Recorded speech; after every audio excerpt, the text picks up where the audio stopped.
ছাত্রছাত্রীরা, এই ভিডিওটিতে আলোচনা করব এর আগের দিনে যে পার্ট 1 হিউম্যান এভলিউশন শুরু করেছিলাম তার সেকেন্ড পার্টটা এটাতে শুরু করছি।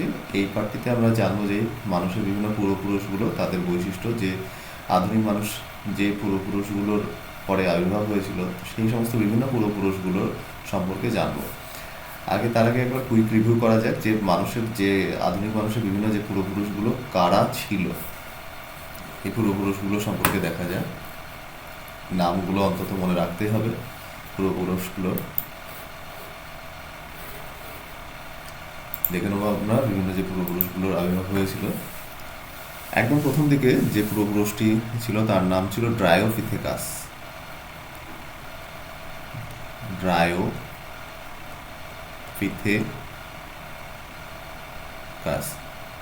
ড্রায়োপিথেকাস একদম প্রথম যার ফসিল পাওয়া সম্পর্কে ধারণা আছে মানুষের, যে আদিম যে মানুষ, যে পূর্বপুরুষ থেকে শুরু হয়েছিল আধুনিক মানুষের যাত্রা, তার একদম প্রথমে রয়েছে ড্রায়োপিথেকাস। তারপরে আছে রামাপিথেকাস। সেকেন্ড পূর্বপুরুষটা হচ্ছে রামাপিথেকাস।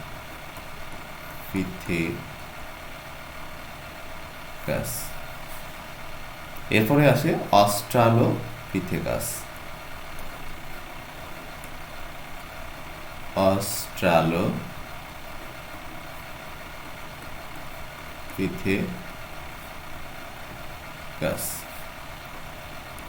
ফোর্থ আছে Homo habilis.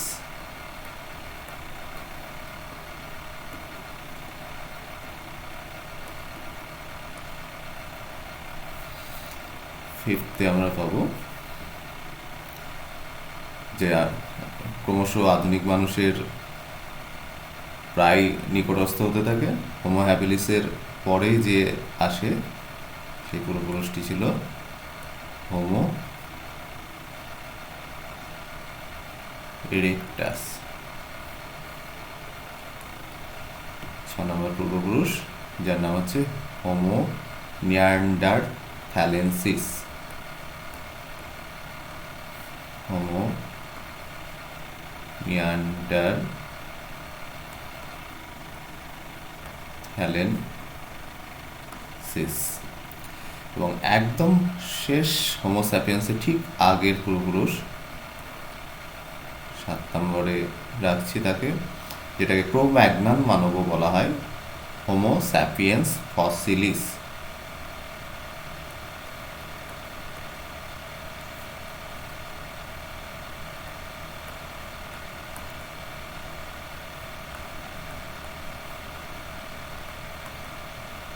Homo sapiens fossilis. এবং তারপরে যে আসে তার নামে হচ্ছে আমাদের আধুনিক মানুষ, যাকে 8-এ রাখছি হোমো স্যাপিয়েন্স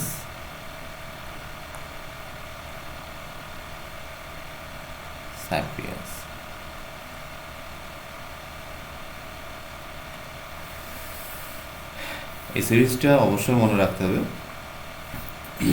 আমরা এভাবে দুটো বা 3টে করে ভাগ করে নিতে পারি। যেমন ড্রায়োরামা অস্ট্রালো, হ্যাবিলিস ইরেক্টাস, তারপরে হ্যাবিলিস এবং ইরেক্টাস, ড্রায়োরামা অস্ট্রালো, হ্যাবিলিস ইরেক্টাস, এবং তারপরে দুটো নিয়ান্ডারথ্যালেন্সিস এবং ফসিলিস, হোমো স্যাপিয়েন্স ফসিলিস। আধুনিকের ঠিক আগের দুটো নিয়ান্ডারথ্যালেন্সিস এবং স্যাপিয়েন্স ফসিলিস, আর ওদিকে প্রথম 3টে ড্রায়োরামা অস্ট্রালো, হোমো হ্যাবিলিস, হোমো ইরেক্টাস। আমরা যদি ভেঙে মনে রাখি তাহলে খুব সহজে মনে থাকবে। ড্রায়োরামা অস্ট্রালো, হোমো হ্যাবিলিস, হোমো ইরেক্টাস, নিয়ান্ডারথ্যালেন্সিস এবং স্যাপিয়েন্স ফসিলিস। এটাই হচ্ছে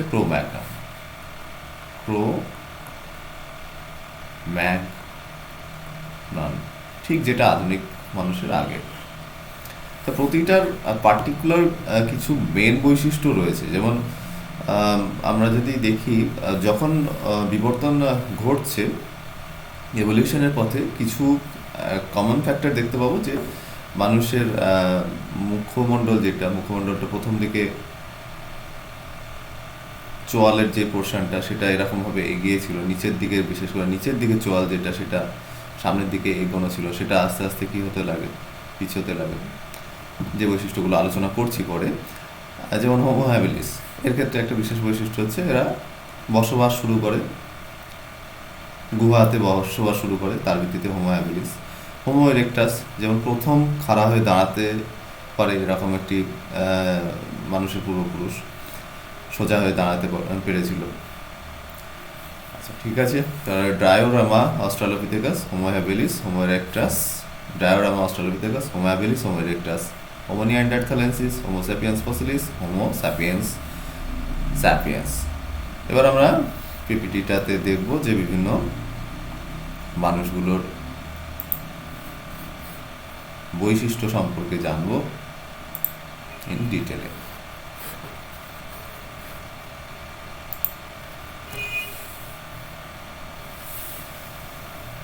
দেখা যাক মানুষের পূর্বপুরুষগুলোর বিভিন্ন পূর্বপুরুষ যারা আছে তাদের বৈশিষ্ট্যগুলো।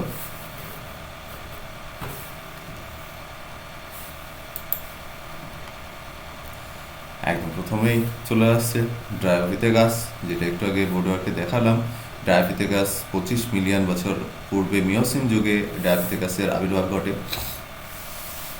যার উচ্চতা ছিল 4 ফিট। প্রথম দিকের উচ্চতা কম ছিল, খুব স্বাভাবিক। এমনি ইন জেনারেল যে ধারণা থেকে, কমন সেন্স থেকে বৈশিষ্ট্যগুলো মনে চলে আসবে, এবং ছবিটার সঙ্গে কানেক্ট করে বৈশিষ্ট্যগুলোকে পড়তে হবে, তাহলে খুব সহজে মনে রাখা সম্ভব হবে। উচ্চতা ছিল 4 ফুট। এই হচ্ছে ড্রায়োপিথেকাসের ছবি। দেহাকৃতি বানরের মতো বোঝা যাচ্ছে। করটি প্রথম দিকে বলাই হয়েছে যে প্রথম দিকে করটির যে গহ্বর, করটি নয় অ্যাকচুয়ালি, করটির গহ্বরের ভিতরে যে জায়গাটায় মস্তিষ্ক আছে, সেই গহ্বরের জায়গাটা প্রথম দিকে খুবই কম ছিল, 400 সিসি ছিল, যেটা বর্তমানে প্রায় 1600 সিসির কাছে চলে গেছে। ক্যানাইন ইনসাইজার বড় এবং তীক্ষ্ণ ছিল, বানর জাতীয় জীব থেকে উৎপত্তি, তাহলে খুব স্বাভাবিক। এখনও আমরা যেগুলো বানর দেখতে পাই তাদের ক্যানাইন অনেক বড়, তা সেই জাতীয় জীব থেকে উৎপত্তি লাভ হয়েছে, তাহলে সৃষ্টি হয়েছে মানুষের মতো জীবের, তাহলে খুব স্বাভাবিক ক্যানাইন এবং ইনসাইজার বড় হবে এবং তীক্ষ্ণ হবে, এটাই স্বাভাবিক যখন পূর্বপুরুষ এই ড্রায়োপিথেকাস ছিল। দেহভঙ্গি বাঁকা ধরনের, দেহভঙ্গি বাঁকা, সোজা হয়ে দাঁড়াতে পারবে না, এটাই স্বাভাবিক, এবং এটাই বিবর্তনের মাধ্যমে ধীরে ধীরে প্রাপ্তি ঘটে। আমরা আস্তে আস্তে দেখতে পাবো যে পরবর্তী পূর্বপুরুষ যারা আছে তাদের মধ্যে দেহভঙ্গি এই সোজা ঋজুতা চলে আসে, আস্তে আস্তে সোজা হয়ে দাঁড়াতে পারে, খাড়া হয়ে, এরকমভাবে যে বাঁকা অবস্থা থেকে আস্তে আস্তে সোজা হয়ে দাঁড়াবার ক্ষমতা প্রাপ্তি হয় এদের। হাত ও পা দৈর্ঘ্যে প্রায় সমান সমান দেখতে পাওয়া যাচ্ছে ছবিতে, হাত এবং পা দৈর্ঘ্যে প্রায় সমান সমান। এটা মনে করার সঙ্গে সঙ্গে অটোমেটিক মনে পড়ে যাবে যে গমনের সময় এরা হাতটাকে মুঠো করে আঙুলের গাঁটের উপর ভর দিয়ে হাঁটতো। এবং মুখমণ্ডল প্রোগ্যান্থাস, যেটা এর আগে পার্ট 1 ভিডিওটাতেও বলেছিলাম, প্রোগ্যান্থাস মুখমণ্ডল হচ্ছে যেখানে আমরা দেখতে পাবো যে এই যে চোয়াল পোর্শন, যেটা এই চোয়াল পোর্শনটা সামনের দিকে এগিয়ে আছে অনেক, বিশেষ করে নিম্ন চোয়াল যেটা, সেটা সামনের দিকে অনেকটা এগিয়ে আছে। এই অবস্থাটাকে বলা হয় প্রোগ্যান্থাস প্রকৃতির মুখমণ্ডল বলা হয়। সেটা খুব স্বাভাবিক যে প্রোগ্যান্থাস থেকে পরবর্তীতে অর্থোগ্যান্থাসে রূপান্তরিত হবে। তাহলে কী কী বৈশিষ্ট্য দেখা গেল? উচ্চতা 4 ফিট, দেহাকৃতি বানরের ন্যায়, খাওয়াটির আয়তন যেটা সেটা খুবই কম, ক্যানাইন ইনসাইজার বড় এবং ক্যানাইন তীক্ষ্ণ, দেহভঙ্গি যেটা সেটা বাঁকা প্রকৃতির হবে এবং হাত পা দৈর্ঘ্যে প্রায় সমান হবে। গমন হাত মুঠো করে আঙুলের গাঁটের ওপর ভর দিয়ে হাঁটতো, মুখমণ্ডল প্রোগ্যান্থাস প্রকৃতির। নেক্সট হচ্ছে রামাপিথেকাস। রামাপিথেকাস অটোমেটিক কিছু বৈশিষ্ট্য মাথায় চলে আসা উচিত। আগের তুলনায় একটু উচ্চতা বাড়বে, কিছুটা খাড়া হয়ে হাঁটার মতো এরা চেষ্টা করবে, খাড়া হয়ে হাঁটা শুরু করবে, কিছুটা হলেও মাটিতে পুরোপুরি চার পায়ে এবং 2 পায়ে হাঁটার কিছুটা প্রচেষ্টা শুরু হবে। এবং খুব স্বাভাবিক, আগে যে ক্যানাইনটা ছিল সেটা থেকে একটু ক্যানাইনটা উচ্চতা ডিটেলে পিপিটিতে দেখাচ্ছি। উচ্চতা হচ্ছে 4.9 ফিট, দেহাকৃতি ওরাংওটাংয়ের মতো, বানর থেকে ওরাংওটাং টাইপের, 400 সিসির মতো আয়তন খুব একটা বৃদ্ধি পেল না। ক্যানাইন পূর্বের তুলনায় ক্ষুদ্র, ক্যানাইনটা ছোট হতে থাকে ধীরে ধীরে, এবং এদের গমন যেটা সেটা একই সঙ্গে মাটিতে, গাছে, উভয় জায়গাতে কিছুটা সোজাভাবে গমন শুরু করে এরা। খাবার ফল, বীজ, বাদাম, বাসস্থান, প্রথম দিকে অরণ্যে, পরে তৃণভূমিতে, এবং সেই কারণে এদের যে গমনের যে ধরন সেটাতে পরিবর্তন আসে। প্রথম দিকে গাছে গাছে চলাফেরা করা এবং পরবর্তীতে মাটিতে, সেই কারণে এদের দেখা যায় যে 4 পা এবং 2 পা ঠিক দুটোরই ব্যবহার দেখতে পাওয়া গিয়েছে। আচ্ছা, ড্রায়োপিথেকাস এবং রামাপিথেকাস হয়ে গেল অলিগোসিন এবং মিওসিন যুগের দুটো পূর্বপুরুষের আলোচনা। এই গাছে হাঁটা অবস্থায় রামাপিথেকাসের ছবি। নেক্সট নেক্সট আছে অস্ট্রালোপিথেকাস, যেটা 4 মিলিয়ন বছর পূর্বে প্লায়োসিন যুগে আফ্রিকার বিভিন্ন জায়গায় প্রথম খাড়াভাবে দাঁড়াতে পারা। অর্থাৎ তাহলে আমরা দেখতে পাচ্ছি যে ড্রায়োপিথেকাস একদম সোজা হয়ে চলাফেরা করতো না, 4 পায়ে চলাফেরা করতো। রামাপিথেকাসের ক্ষেত্রে দেখতে পাওয়া গেল যে দুটো দশায় দেখতে পাওয়া যাচ্ছে যে না, এরা সোজা হবার চেষ্টা করেছে, যদিও পুরোপুরি খাড়া হতে পারেনি, এবং একই সঙ্গে এরা 4 পা এবং 2 পা দুটোই ব্যবহার করে গমনের পদ্ধতিটা দেখা গিয়েছে। এরপর অস্ট্রালোপিথেকাসের সময় যেটা দেখা গিয়েছে যে এরা প্রায় প্রায় অনেকটাই সোজা হয়ে হাঁটা শুরু করলো। তবুও কিন্তু আমরা একদম পুরোপুরি সোজা হয়ে হাঁটা যেটা, সেটা সেই পূর্বপুরুষটাকে ধরে নেবো যে হোমো ইরেক্টাস। অস্ট্রালোপিথেকাসকে পুরোপুরি সোজা ধরা হবে না, এরা অনেকটাই সোজা হয়ে হাঁটা শুরু করে। উচ্চতা এদের ক্ষেত্রে 5 ফিট উচ্চতা। মুখমণ্ডল প্রোগ্যান্থাস প্রকৃতির, মুখমণ্ডল কিন্তু অনেক পরে এসেছে। অর্থোগ্যান্থাস যেটা একদম প্রায় ক্রোম্যাগননের সময় থেকে অর্থোগ্যান্থাস দেখতে পাওয়া গিয়েছে। মুখমণ্ডল ছিল এদের সময় প্রোগ্যান্থাস প্রকৃতির। করটির আয়তন কিছুটা বৃদ্ধি পেল 450 থেকে 600 সিসি, যেটা আগে দেখেছিলাম 400 সিসি।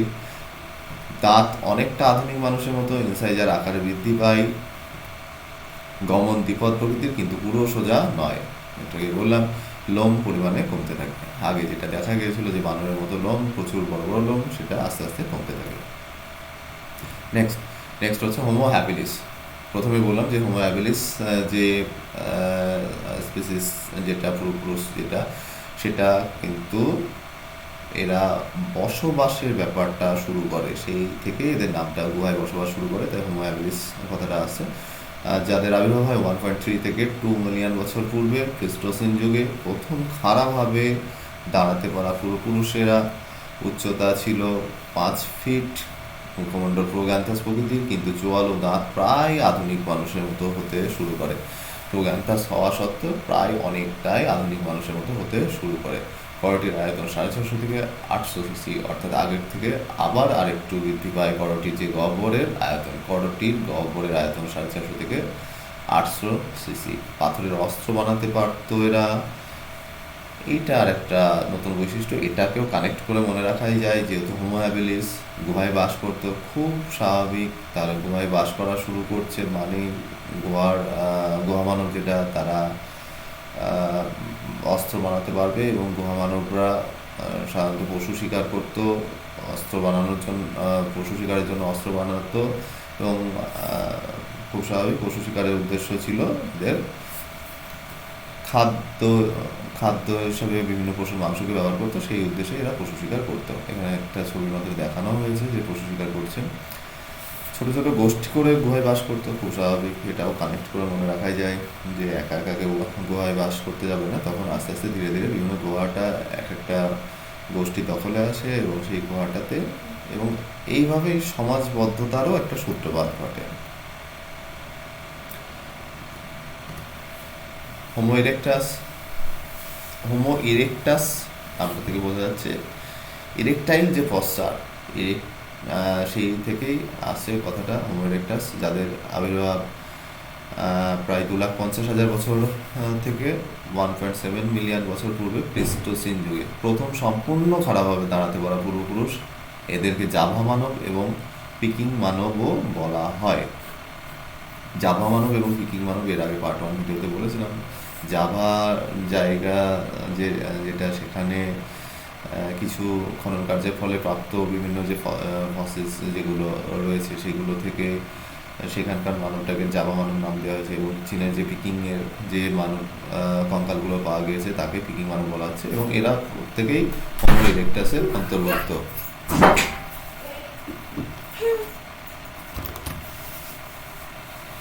আচ্ছা, উচ্চতা এদের ক্ষেত্রে উচ্চতা ছিল 5 ফুট থেকে 6 ফিট মতো, মুখমণ্ডল প্রোগ্যান্থাস প্রকৃতির, কিন্তু চোয়াল ও দাঁত প্রায় আধুনিক মানুষের মতো এবং বেশ শক্ত। করটির আয়তন আরও বৃদ্ধি পেল, 850 থেকে 1040 সিসি করটির গহ্বর, হাত ছোট এবং পা বড়। এবং এটাও একটা বিরাট বড় পরিবর্তন যেটা দেখতে পাওয়া গেল হোমো ইরেক্টাসের ক্ষেত্রে। আগেরগুলোর একদম প্রথমের যেটা ড্রাইভোথাগাসের কথা বলা হলো, তার ক্ষেত্রে তো হাত এবং পা সমান সমান দৈর্ঘ্যের ছিল, তারপরে কিছুটা কমেছিল হাতের দৈর্ঘ্য এবং পরবর্তীতে আরও কমে। একদম হোমো ইরেক্টাসের ক্ষেত্রে একদম পুরোপুরি হাত অনেকটাই ছোট হয়ে যায়, পাটা দৈর্ঘ্যে বৃদ্ধি পায়। হোমো ইরেক্টাসের ক্ষেত্রে আরেকটি গুরুত্বপূর্ণ ব্যাপার, এটাও এমসিকিউ আসার মতো, যে হোমো ইরেক্টাস যারা, তারা কিন্তু প্রথম আগুনের ব্যবহার এবং চুল্লি তৈরি করা, আগেরটা ঠিক হ্যাবিলিসে পশু শিকার এবং তারপরেই আসে হোমো ইরেক্টাসে সেই পশুর মাংস যেটা শিকার করে খাদ্য হিসেবে গ্রহণের উদ্দেশ্যে এরা আগুনের ব্যবহার একই সঙ্গে এবং আগুনের মাংসকে পুড়িয়ে খাওয়ার যে প্রচলন, অর্থাৎ চুল্লির রূপে ব্যবহার আগুনকে শুরু করে। আগুনেরা বিভিন্ন কাজে ব্যবহার করতো, শুধু খাদ্য মাংস পুড়িয়ে খাওয়ার জন্যই নয়, নিজেদের আত্মরক্ষার জন্য আগুনকে ব্যবহার করতো, অর্থাৎ যাতে পশু যারা হিংস্র পশু আছে তারা গুহায় প্রবেশ করতে না পারে সেই হিসাবে আগুনকে ব্যবহার করতো। নেক্সট দেখা যাক, নেক্সট আসছে নিয়ান্ডারথাল মানব।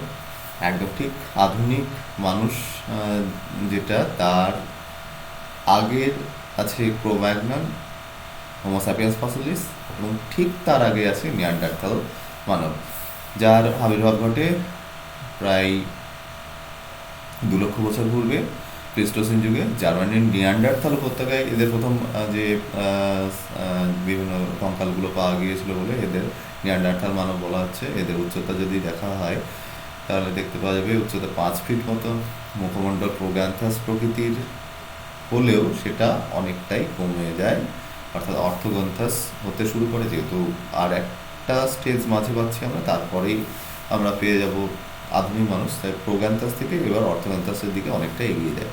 করটির আয়তন 1300 থেকে 1600 সিসি, তাহলে বোঝা যাচ্ছে যে এরা করটির গহ্বর প্রায় আধুনিক মানুষের মতনই পেয়ে যায়। নাক বড় হতে শুরু করে, আগের যে পূর্বপুরুষগুলো তাদের ক্ষেত্রে নাকগুলো চ্যাপ্টা চ্যাপ্টা ছিল, এদের নাক বড় হওয়া শুরু করে। রান্না ও ঠান্ডা থেকে মুক্তির জন্য আগুন ব্যবহার আরও বুদ্ধিমত্তার পরিচয় পাওয়া যায় এদের ক্ষেত্রে। শুধু রান্না নয়, ঠান্ডা থেকে মুক্তির জন্য আগুন ব্যবহার করে। পশুর চামড়াকে বস্ত্র ব্যবহার, এটা আর একটা ইম্পর্টেন্ট পয়েন্ট পাওয়া যাচ্ছে যে নিয়ান্ডারথাল মানব যারা, তারাই কিন্তু চামড়াকে, পশু চামড়া যেটা, তাদের সেই চামড়াকে বস্ত্র রূপে ব্যবহার শুরু করলো। সাংকেতিক শব্দ ব্যবহার ভাব বিনিময়ের জন্য একে অপরের সঙ্গে, ঠিক আগেরটাই দেখতে পাওয়া গেল যে ইরেক্টাসের ক্ষেত্রে সংগঠিত হলো, এবং সংগঠিত হলে খুব স্বাভাবিক ভাব বিনিময়ের প্রয়োজন হবে, এবং সেই ভাব বিনিময় এর প্রয়োজনীয়তার তাগিদে প্রথম দিকে যে ইশারায় যে ভাব বিনিময়, সেটা আস্তে আস্তে শব্দের মাধ্যমে ভাব বিনিময়ে রূপান্তর নিল নিয়ান্ডারথাল মানবের ক্ষেত্রে।